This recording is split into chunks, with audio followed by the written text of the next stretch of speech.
Bonjour à toutes et à tous, ici Grégory Bock. Aujourd'hui, je voudrais prendre quelques minutes pour expliquer le concept de lutte des peuples que j'ai commencé à développer sur ma chaîne. Alors, c'est un concept qui est né principalement en opposition avec la lutte des classes qu'on nous répète souvent dans les cours d'histoire, même en politique, où, soi-disant, le moteur de l'histoire, en tout cas selon Marx, serait une opposition entre, en gros, les prolétaires, les ouvriers, et les bourgeois, les propriétaires. Et que cette opposition serait à l'origine de tous les mouvements, de toutes les transformations de société, et en gros de l'histoire des pays. Alors j'ai toujours trouvé cette théorie un peu bizarre, qui manquait un peu de fondement. Et en fait, par conviction que c'était faux, je me suis mis à la recherche d'une autre théorie qui, elle, pourrait vraiment expliquer les mouvements de l'histoire. Et c'est là que j'en suis arrivé au concept, à la théorie de la lutte des peuples. Alors, c'est quoi la lutte des peuples? En fait, c'est l'histoire qui est régie et qui est expliquée par les conflits entre les peuples. Donc, à l'origine, si on fait une petite chronologie, on a un monde où on a des tout petits groupes de quelques personnes, des individus même, qui sont éparpillés sur une surface, sur la Terre. Un peu à la manière des animaux, les humains. Ces humains, en fait, se rendent compte qu'ils ne peuvent pas survivre seuls. C'est-à-dire que la survie dans son coin, seul, avec même sa famille, ou même avec seulement une dizaine de personnes, n'est pas possible au niveau tout simplement de la subsistance. Vous ne pouvez pas surveiller votre foyer tout le temps, vous ne pouvez pas contrôler de grandes terres quand vous êtes seul ou en tout petit groupe. Ce qui fait que les humains et les hommes ont, et d'ailleurs l'histoire le montre, constitué dès le départ des groupes organisés, des communautés. Ces communautés s'enracinent dans un territoire, produisent leur nourriture, font de l'agriculture, de l'élevage, etc. et viennent en fait, au fil des générations, à occuper un endroit particulier et à faire cet endroit le leur. C'est pour ça qu'ils finissent par nommer l'endroit et leur communauté par un nom de peuple. Donc je sais pas, moi par exemple les Athéniens, les Biturges, enfin n'importe quel nom qui en fait fondent leur identité. C'est-à-dire qu'on passe d'une population qui est clairsemée, qui est éparpillée, qui est éclatée, à une population qui est organisée en une tribu de quelques centaines de personnes. Et tout le monde fait pareil, c'est-à-dire que tous les individus, tous les habitants humains s'organisent en tribus. Ce qui fait que tout le territoire terrestre vient à être occupé et à être revendiqué par des tribus. Donc ça, c'est la première phase de la lutte des peuples, c'est la constitution des communautés. La deuxième phase, c'est la phase du conflit, c'est-à-dire que au cours d'une année, par exemple, la récolte d'un des peuples va être très mauvaise et il va être confronté à une future famine. Et là, il va avoir deux choix. Soit il va laisser son peuple mourir, en partie, donc par exemple, il va perdre à cause de la famine 50% de la population, soit il va se dire, bah là j'ai mon voisin, les peuples, qui eux ont quand même encore des réserves, ils n'ont pas été impactés tant que ça par les mauvaises récoltes, et ils ont de la nourriture. Et si je les attaquais pour les piller, et pour leur voler la nourriture, tout simplement. Et donc là il y a un dilemme, soit on reste et on perd des gens de manière certaine, hein, parce que la nourriture par personne et les stocks, c'est de la mathématique. Hein. Donc ils sont sûrs de perdre des gens. Soit on prend le risque d'aller attaquer nos voisins pour leur voler de la nourriture. En prenant le risque, évidemment, de perdre, je sais pas moi, 10% de nos hommes. Donc là, ils font un calcul, ils se disent soit 10% de nos hommes, soit 50% de la population. Donc souvent, ils vont en fait attaquer leurs voisins pour leur voler la nourriture et pour survivre.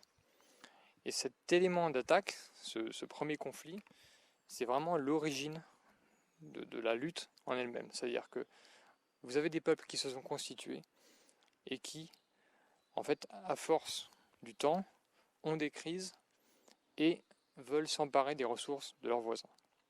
Ça, c'est vraiment l'élément déclencheur du conflit et de la lutte. Et au fur et à mesure, les peuples voient ça et ils veulent se défendre, évidemment. Donc ils commencent à faire des armées, ils commencent à se constituer en communautés plus importantes, ils commencent à avoir des visées expansionnistes, puisqu'ils se disent, pour que personne ne m'attaque, il faut que je sois puissant, il faut que je fasse peur. Et pour faire peur, il faut que je sois puissant. Donc pour être puissant, il faut contrôler plus de territoire, pour que je sois plus nombreux. Il faut que je contrôle plus de ressources, plus de forêts, plus de rivières, plus de lacs, plus de côtes, plus d'îles.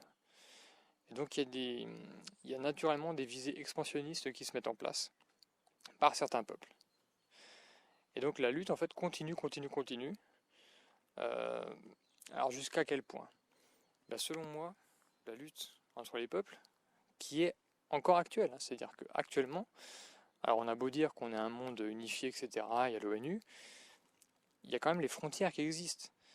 Et d'ailleurs, l'épidémie actuelle de coronavirus nous montre bien que les États ferment leurs frontières les uns après les autres. Donc ces frontières-là, elles existent. Elles sont revendiquées, elles sont contrôlées, quand on veut les contrôler. Donc c'est une lutte qui est encore actuelle.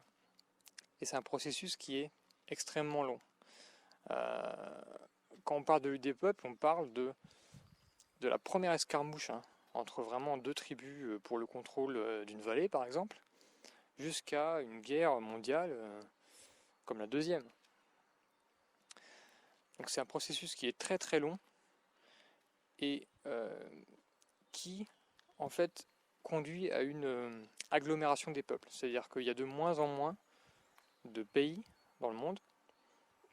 À l'origine, on avait des tribus qui étaient éparpillées partout, il y avait des duchés, il y avait des comtés, il y avait plein de régions autonomes comme cela. Et ce qu'on se rend compte, c'est qu'il y a une massification. Donc tout simplement, à cause de la visée expansionniste de certains, qui prennent de plus en plus de place, qui veulent de plus en plus de territoire, ces peuples-là augmentent en population et en superficie. Donc ça en fait moins pour les autres, donc il y en a moins de différents. C'est pour ça qu'actuellement on a environ 200 États qui sont indépendants. Et encore, quand il y a des conflits, par exemple quand il y a eu la guerre froide, il y a plein de petits États qui se sont rangés derrière l'une des deux puissances. Donc en fait, c'est pas vraiment des États qui sont à 100% indépendants, ils sont un peu rangés. Ce sont des alliés de circonstances, parfois très fidèles. Donc c'est pour ça que tout tend à devenir un monopole. C'est comme en économie. S'il n'y avait pas les autorités de la concurrence qui feraient casser les monopoles, on arriverait très vite à de grands monopoles sur les produits. Parce qu'une fois que vous arrivez à contrôler tout votre marché, c'est vous qui faites la loi sur les prix. Et dès qu'il y a un nouveau concurrent qui arrive, soit vous le rachetez, soit vous le faites couler en commençant de garder prix. Donc le monopole est la forme naturelle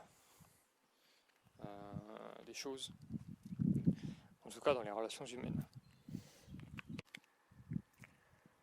Donc moi ce que je vois, c'est qu'à terme, alors c'est pas forcément l'année prochaine, c'est pas dans 10 ans, c'est pas dans 100 ans, c'est peut-être même pas dans 1000 ans, le monde ne pourra être que gouverné que par un seul peuple.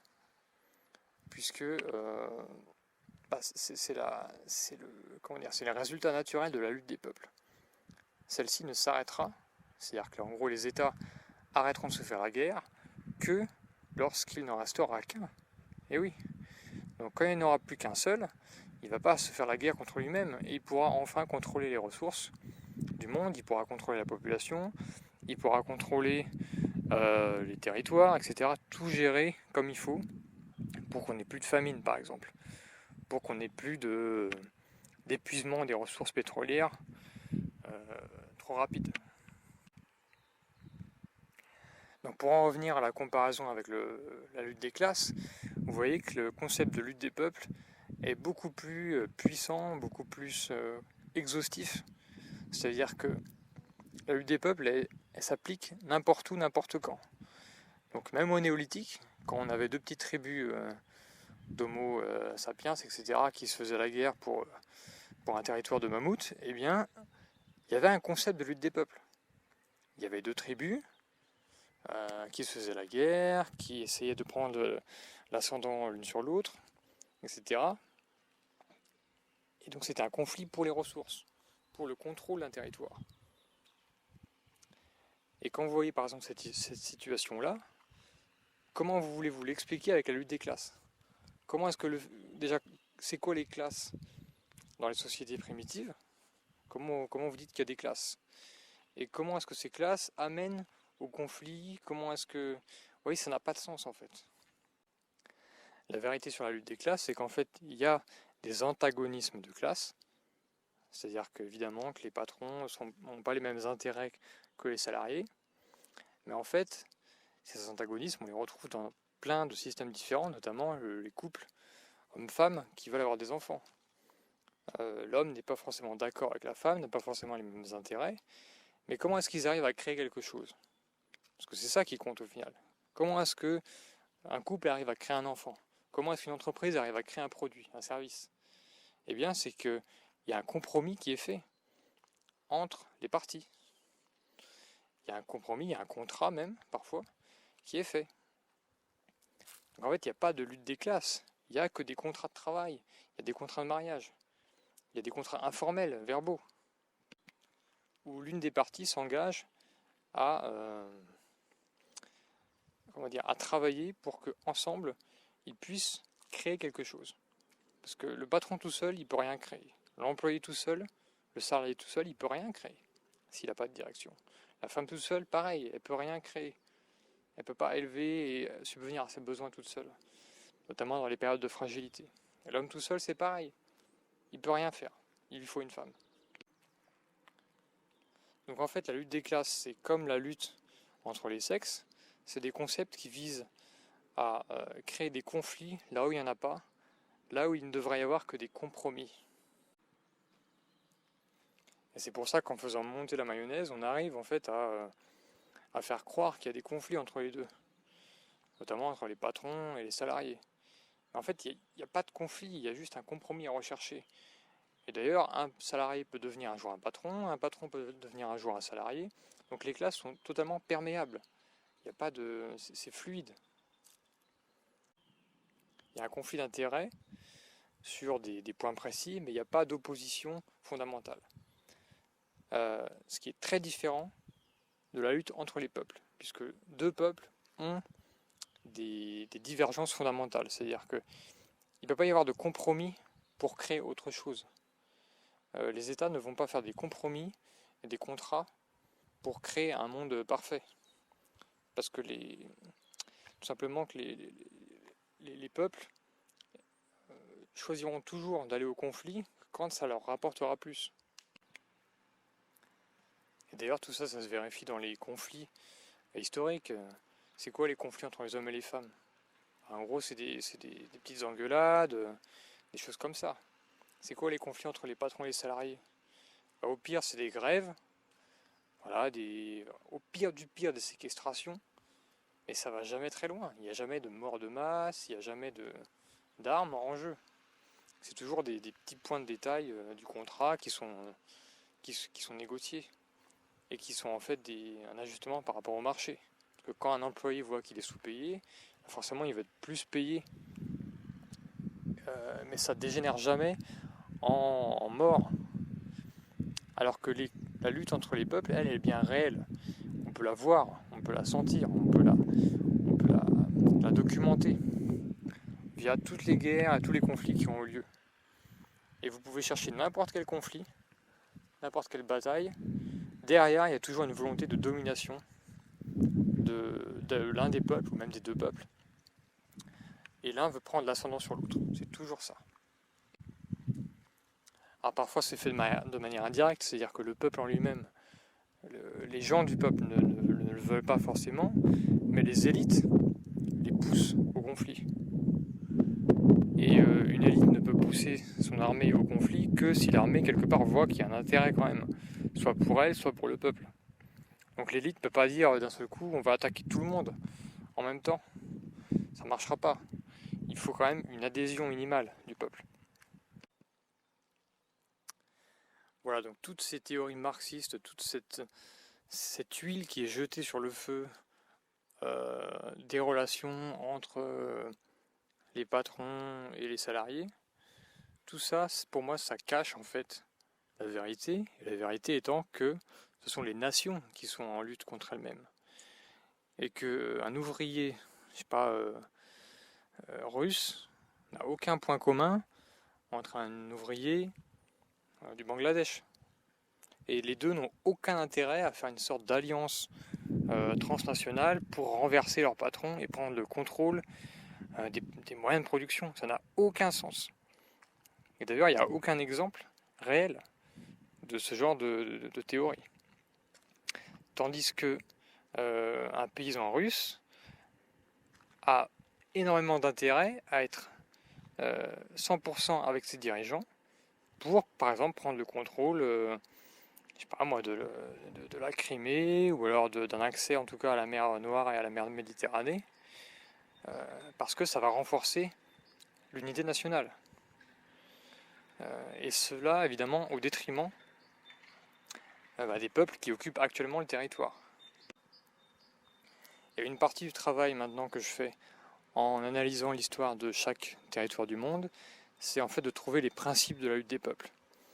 Puisque c'est pas du hasard si un peuple arrive à prendre l'ascendant sur un autre, il y a tout un tas de raisons cachées. Prenons un exemple tout simple. Vous avez une île isolée complètement au milieu du Pacifique. Il y a la moitié est qui est occupée par un peuple et la moitié ouest qui est occupée par un autre peuple. Ça veut dire quoi la lutte des peuples? Ça veut dire que les deux peuples, est et ouest, arriveront tôt ou tard à avoir un conflit entre eux pour le contrôle total de l'île. Et le jour où il y aura un conflit, où il y aura une guerre, notamment parce qu'il y aura une famine d'un côté, eh bien, la victoire se fera notamment en tout cas pour être mesurée. C'est-à-dire qu'on saura à l'avance quel est le peuple le plus puissant. Et donc les principes de la lutte des peuples entre ces deux tout petites communautés de 500 personnes, mettons chacune, perdues sur une île du Pacifique, ça va être quoi? Par exemple, ça va être que la tribu qui sera la plus organisée, celle qui aura affecté des vraies responsabilités aux gens, par exemple toi tu t'occupes de la pêche, toi tu t'occupes de l'armée, toi tu t'occupes de la propreté, eh bien aura un avantage sur l'autre tribu qui elle sera désorganisée, où tout le monde fera un peu tout, où il n'y a pas vraiment de hiérarchie et de responsabilité claire.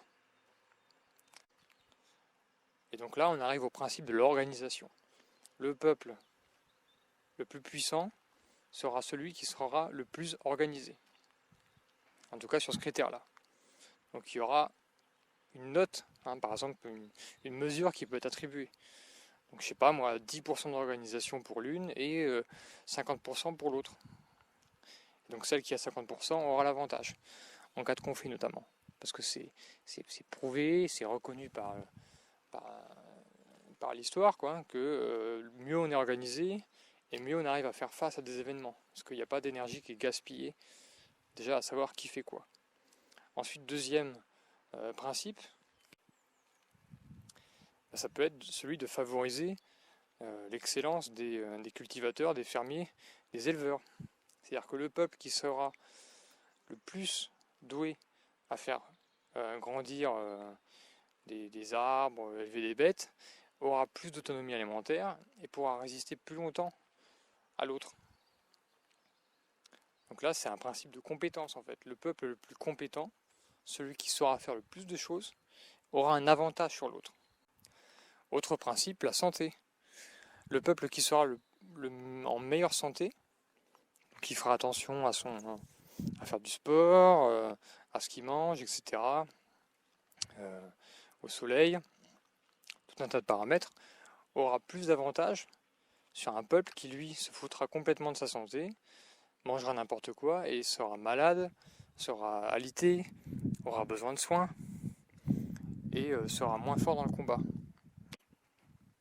Donc voilà par exemple pour 3 exemples de principes. Et mon objectif en fait avec cette revue de tous les peuples, c'est d'arriver à avoir une liste de principes. Donc il y en aura à la fin, je sais pas moi, une centaine je pense. Et avec cette liste-là, on pourra évaluer la vraie puissance d'un peuple. Et surtout, chaque peuple pourra voir comment s'améliorer. Parce que je pense qu'il y a beaucoup de mensonges qui sont véhiculés, que ce soit par les médias ou même par des croyances fausses. Et ces croyances endorment les gens, endorment les peuples, et ça les conduit inévitablement au désastre, à l'effondrement. Et les effondrements de peuples, c'est-à-dire qu'en fait votre peuple disparaît, votre pays disparaît, se fait remplacer par un autre, ou alors se fait annexer, se fait coloniser. Ça peut prendre des centaines d'années. C'est long, mais c'est inéluctable. Et même si une génération ne suffit pas pour voir simplement cet effondrement ou cette décadence, elle est quand même là. Et il y aura un effet a posteriori.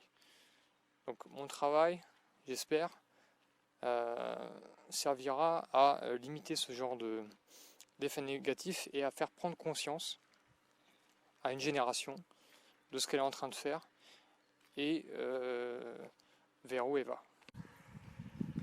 Donc voilà pour ce que je pense est la vraie cause des mécanismes de l'histoire. Ce qui pousse vraiment les gens, les peuples, à agir, c'est simplement la lutte qui mène contre leurs voisins, contre les autres, pour la domination. Voilà, dites-moi surtout ce que vous en pensez en commentaire. Est-ce que c'est moi qui n'ai rien compris au marxisme, ou alors est-ce que ce que je dis, finalement, il y a un peu de vrai quand même? Est-ce que c'est à développer? Est-ce que c'est à acheter à la poubelle? Dites-moi simplement ce que vous en pensez, et notamment si vous avez des arguments contre ce phénomène de lutte des peuples que je viens de décrire. Si vous n'êtes pas d'accord, dites pourquoi. Et on peut en parler sereinement, il n'y a pas de souci. Allez, merci à vous, c'était Grégory Bourque, à bientôt.